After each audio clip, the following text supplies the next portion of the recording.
The most tragic brother story in Demon Slayer. Some of the greatest villains aren't born evil, they're created by jealousy, regret, and the choices they make. And no story in Demon Slayer represents this better than the heartbreaking relationship between Kokushibo and Yoriichi Tsugikuni. At first glance, it seems simple. Kokushibo wanted to surpass Yoriichi. But the tragedy runs much deeper than that. Born as twins, Kokushibo, whose human name was Michikatsu, Tsugikuni was expected to inherit his family's legacy. Everything changed when his younger brother, Yoriichi, was born with the mysterious Demon Slayer mark. Yoriichi was naturally gifted. Without training, he displayed talent that no ordinary swordsman could ever hope to reach. While everyone admired Yoriichi's incredible abilities, Michikatsu could only watch as the life he expected slowly slipped away. He trained relentlessly, pushing himself every single day. But no matter how hard he worked, he could never catch up to his younger brother. Here's what makes their story truly heartbreaking. Yoriichi never wanted to outshine his brother. He never desired fame, status, or recognition. In fact, Yoriichi deeply admired Michikatsu. More than becoming the strongest swordsman, all he wanted was to spend his life beside his older brother.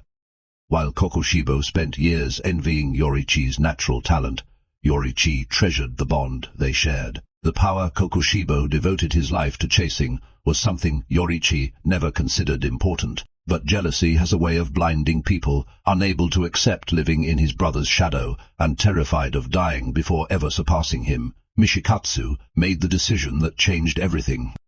He abandoned his humanity and accepted Muzan's offer, becoming the demon known as Kokushibo. Ironically, the power he gained through becoming a demon still wasn't enough. Even after centuries of training and limitless time to improve, Kokushibo could never truly surpass Yoriichi. Their final encounter proves exactly why. An elderly Yoriichi, nearly 90 years old, stood before Kokushibo after decades apart. Despite his age and frail body, Yoriichi nearly defeated Kokushibo with a single strike. Before he could land the finishing blow, Yoriichi died peacefully of old age while still standing. Even in death, Yoriichi remained unreachable. For Kokushibo, that moment shattered everything he had believed. He sacrificed his humanity, his family, and centuries of his life, pursuing strength, only to realize he could never surpass the brother who never wanted to compete in the first place. That's why their story hurts so much. One brother spent his entire life chasing power he believed would bring him happiness. The other possessed that power from the beginning, but only wished to stay close to the brother he loved.